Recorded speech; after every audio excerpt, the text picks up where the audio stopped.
Right as I'm about to start this video, there's a guy with a leaf blower starting to blow leaves outside. That's a bit annoying.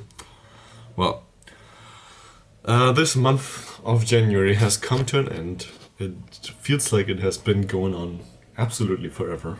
Like, it feels at least like 2 or 3 months this January. And it's finally over. And I'm at home sick. I haven't been this sick in a long time. And I'm skipping classes. And because I always feel that weird need of needing to be productive, I might as well do my reading wrap-up video today, even though there's technically 1 day of January left, but I don't think I'll finish another book until tomorrow.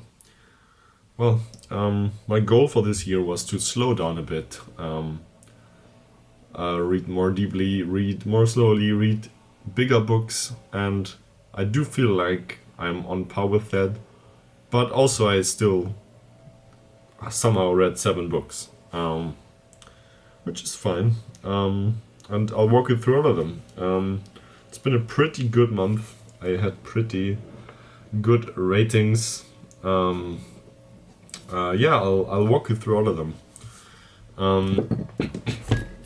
Also, I decided to not say the ratings that I rated these books unless they're like 5 stars or like a really low rating, because I don't know, man. I don't really like putting books into categories like that. I did rate them on Storygraph, but I'm just not gonna say the rating here, so you can experience them for what they are, without bias. I got the Poisonwood Bible by Barbara Kingsolver. This took me, I started this last year. I think this took me almost 2 months to read. It took me a long time to get into, like, I think like 150 pages out of like 500 or something. No, 550. This picked up pace eventually, but I had a hard time getting into it.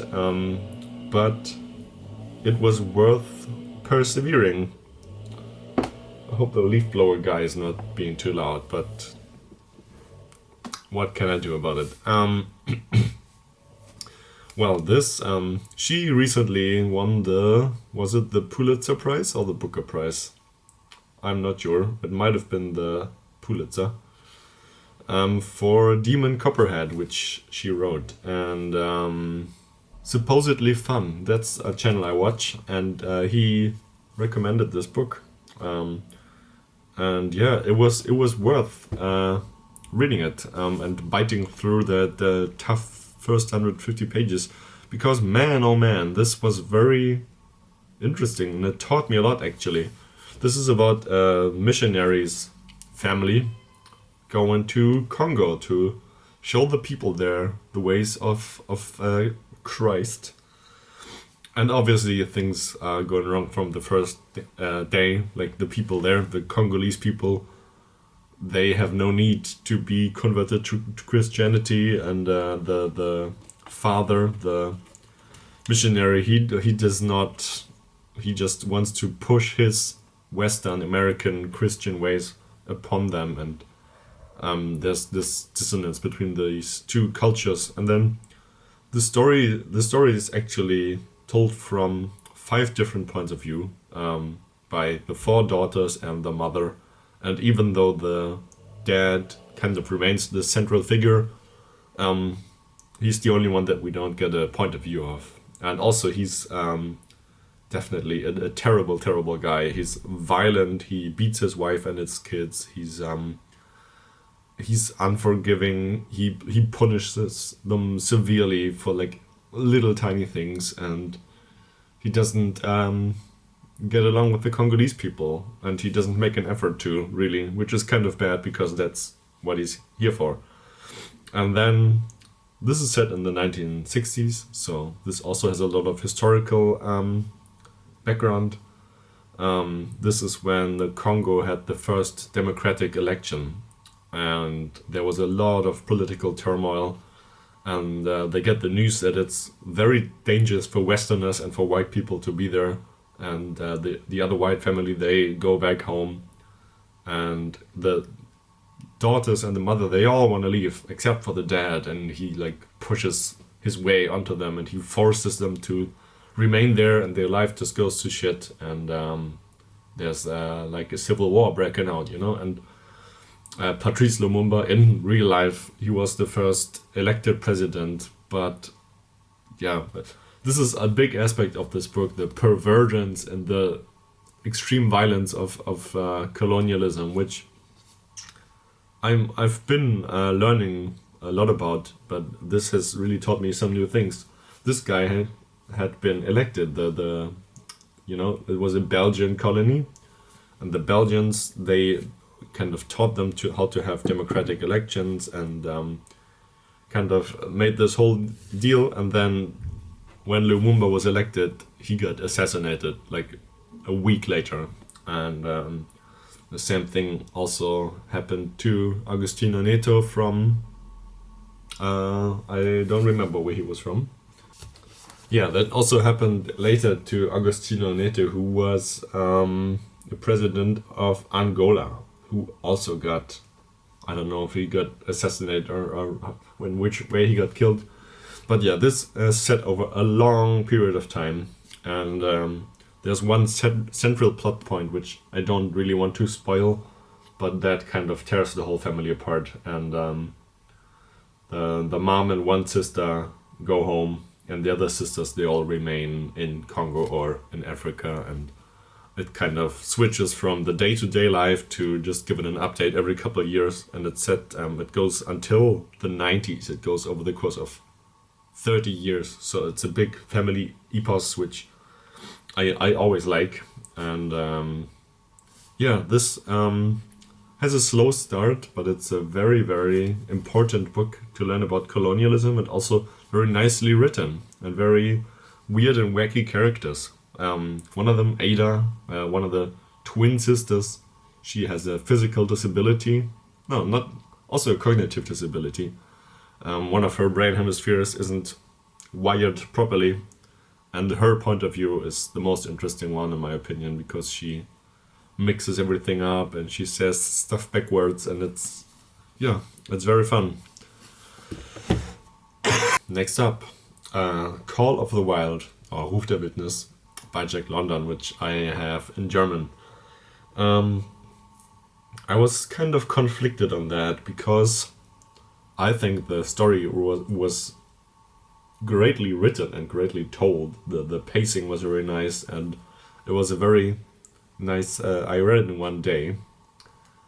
It was a very nice story, but man, I just really hate animal violence against animals, and that kind of left a sour aftertaste for me. But nonetheless, this story was definitely told in a great way, and it's a great book, and Jack London is a great storyteller. I would like to also read White Fang, which I think is kind of a companion piece to this. This is from the perspective of a dog, who just kind of becomes more and more feral, and he gets kidnapped, and his name is Buck, and he just kind of he becomes a stray dog in the Yukon and like northern Canada, and it's just a story about a dog's life. Next up, I read Murakami, one of the biggest ones, the Wind-Up Bird Chronicles, which might be one of my, it definitely is one of my favorites that I read of his, and I think it's one of his best. Chronologically, I have all of his works, almost all of them, and except for the last two most recent ones. And I'm reading all of them chronologically, and I took a bit of a break. I think I read 7 of his books last year, and now I picked one up again. I also started this last year, And yeah, this is after Norwegian Wood, but before Kafka on the Shore and 1Q84. So this is still very realistic, and has like very slight touches of the magical realism. So that's it never goes like completely crazy, depending on how you look at it. But yeah, man, reading Murakami always feels like kind of nostalgic, because I even like wrote some notes in the end of here, because he always has some reoccurring themes and some reoccurring stuff. And there's even a character in this book that is also in, well, it's Ushikawa. He's also in 1Q84. But yeah, I just wrote down. I'll read them to you. Some themes that are reoccurring. This whole idea of changing consciousness and splitting in two, or kind of go into a different realm. And also, because it's Murakami, having sex in that other realm. Like there's always like some interdimensional sex, or sex with ghosts, or that kind of stuff. He is a sexist pervert after all, you know.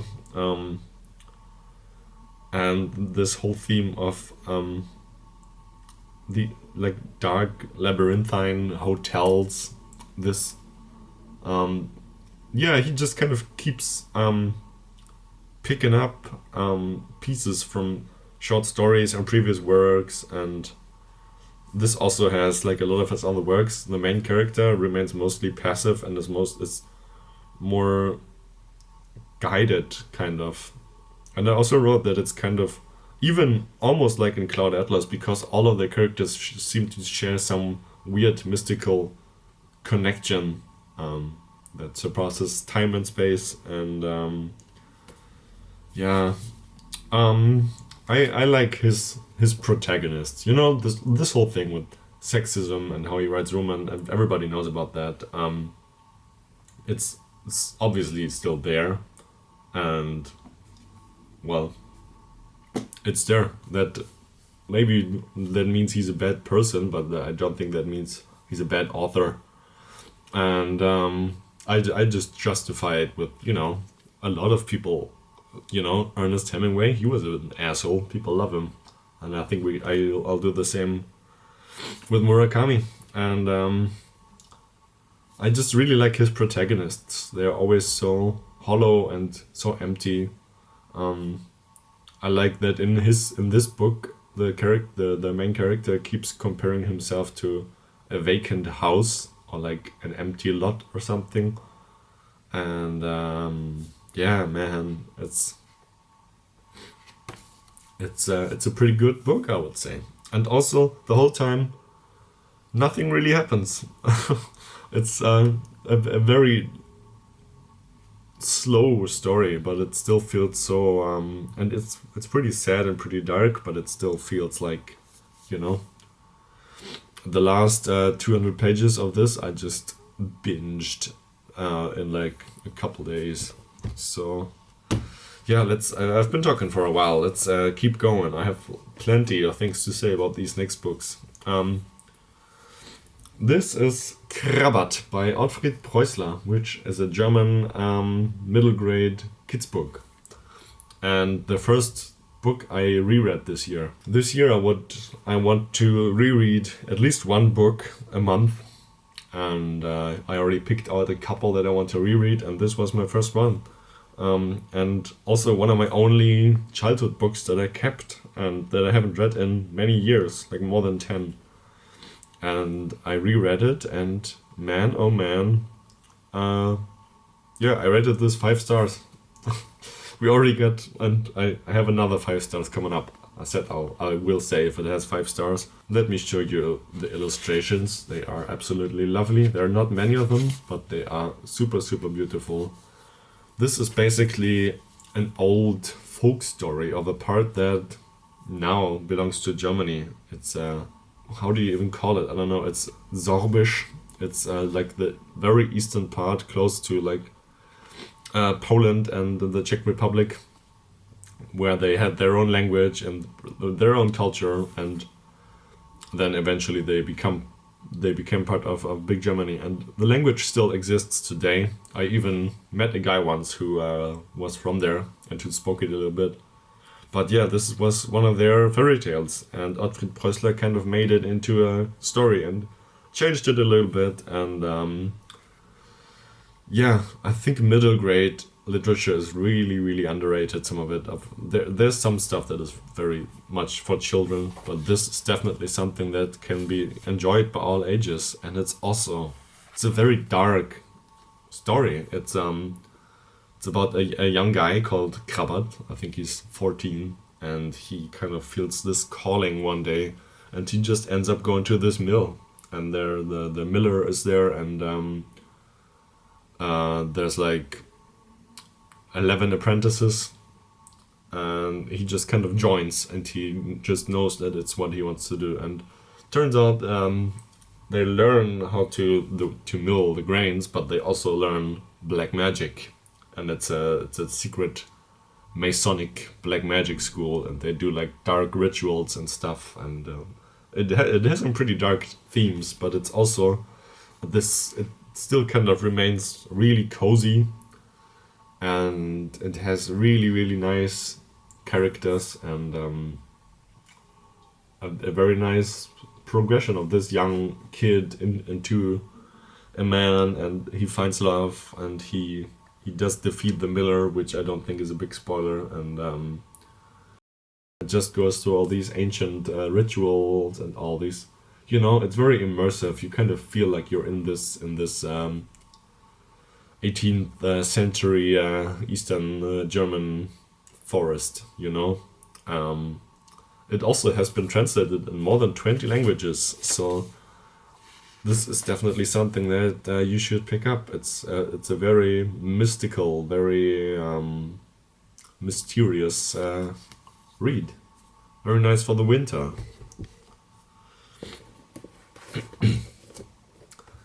Next up, collected shorter plays of Samuel Beckett. This is mostly stuff that was never published on its own, and this goes over the course of like 30 years. The first play is from, I'm not quite sure, 1956, and the last one is from the 80s. So yeah, a long time, and you see, it's very nice. You see how he finds his voice, and how the first play is very much still, set in like a real life environment with like characters who talk about quite normal things, and he becomes more weird and more avant-garde, and this progression, this meta, it's kind of a meta play, he kind of, in his plays, the stage is kind of remains a stage, it's not pretending to be another place, it's not pretending to be, a set, a garden, a house, anything. It usually remains the stage, and it's kind of self-aware. It's very hard to describe, but you probably know what I mean if you read his works. And the abstractness of it, with and also stuff that is impossible to perform, basically. He has a place where he gives stage directions to dogs and cats and babies, and a play for radio where one of the characters is mute and he doesn't say anything the whole time, and you don't even know he's there. Really, if you listen to it, my favorite ones were called Krab's Last Tape, which is about a guy, an old guy, listening to his own tape, and he keeps rewinding the tape, and kind of interacting with it, which also would be super, super hard to perform. And also one called Just Play, where there's just like 3 gaping mouths and faces in complete darkness, all talking at the same time. And yeah, man, it's so weird and so strange and so lucid, dreamlike, his plays. And I usually find that if you read stuff like this, lesser known, smaller stuff, short stories, short plays, then you really get to know an author and how they became to be what they are. So if you're a fan of Samuel Beckett, pick this up ASAP. Next up, I have a second 5-star read this month. This is kind of an autobiography. It's a mix of, it was written by the person herself, Christiane F. This is her. Well, the story is that there were two journalists in the 70s working on a story about young heroin addicts in West Berlin, and they ended up talking to this girl who was at that time 15, I think, already in the claws and in the depths of addiction, and they realized there was so much there that they ended up writing a book instead of just a newspaper story, which I think is amazing. And yeah, man, this book, whoa, this is so dark, so real, obviously, and so, yeah, it just breaks your heart, this story of a young girl who gets hooked on heroin super early on, when she was 12 or 13, I think. Well, she grows up with a very abusive dad and a helpless mother, and the mother separates from the dad and takes her daughters with her, and you know, she kind of has this whole thing of parental neglect where she just wants to be recognized and seen, and she wants to have power. You know, it manifests in her wanting to have power over other people, and so she just beats people up, yells at people, and eventually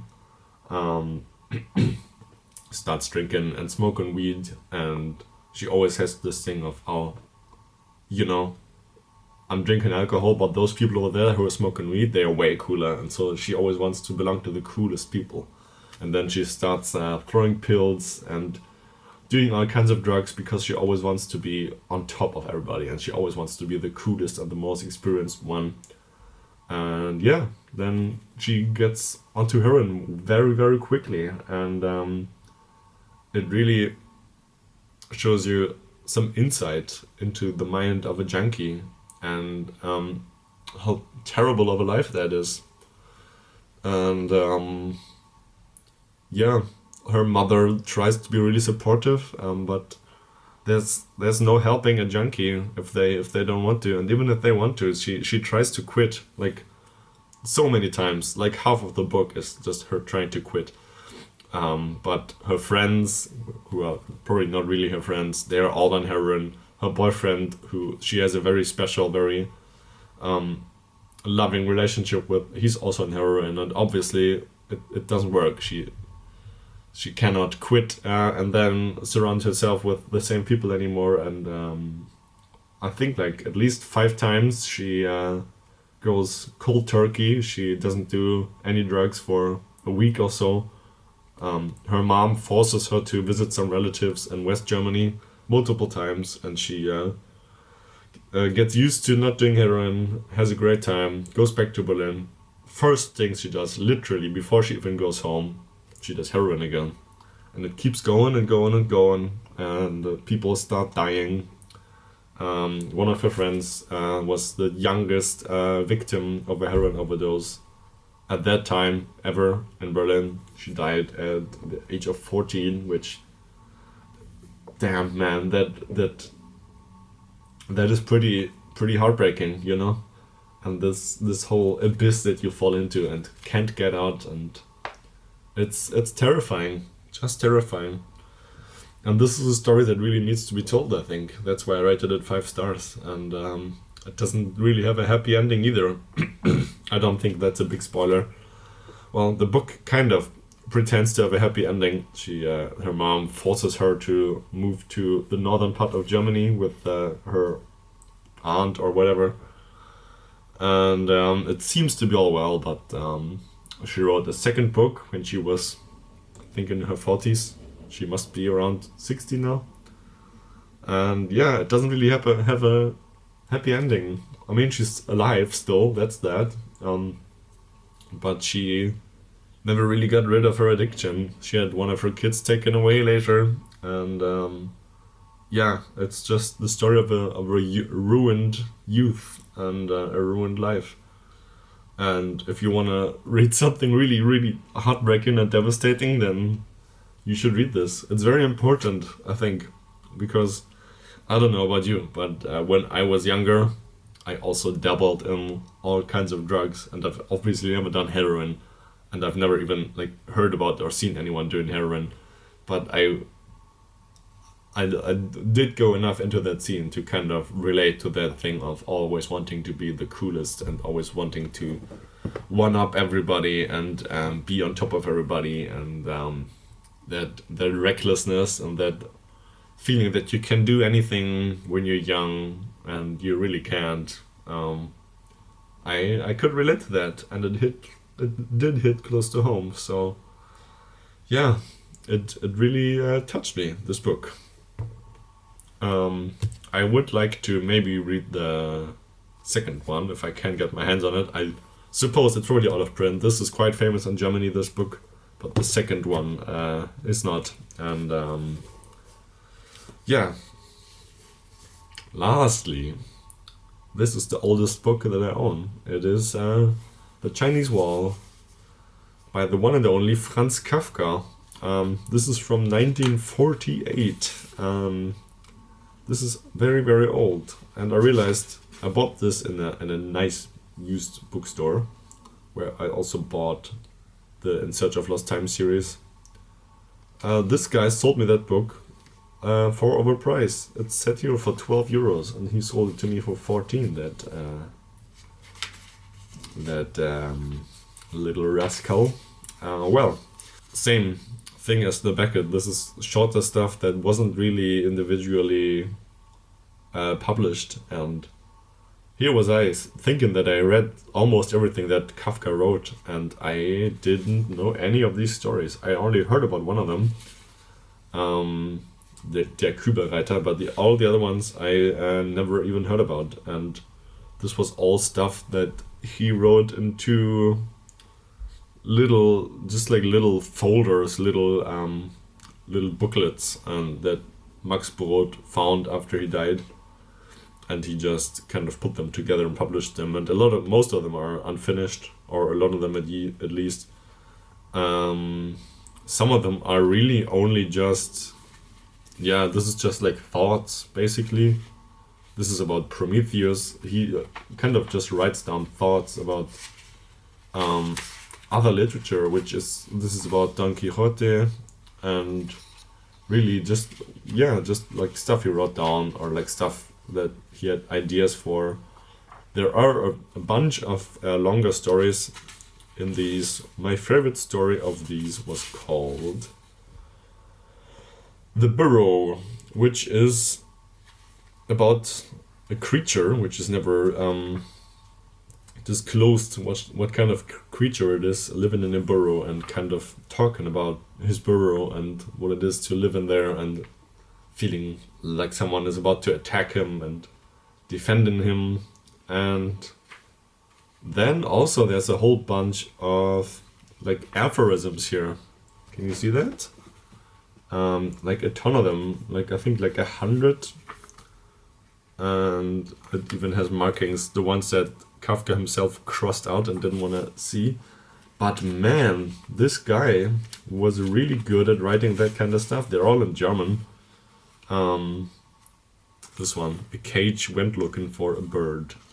It's just really simple and short stuff. Well, my camera stopped filming there for whatever reason. But luckily I didn't lose much footage. Anyway, I wish this guy wrote more aphorisms. Like, this almost reminded me a little bit of Khalil Gibran, which is probably because that's like the only other aphorisms I read.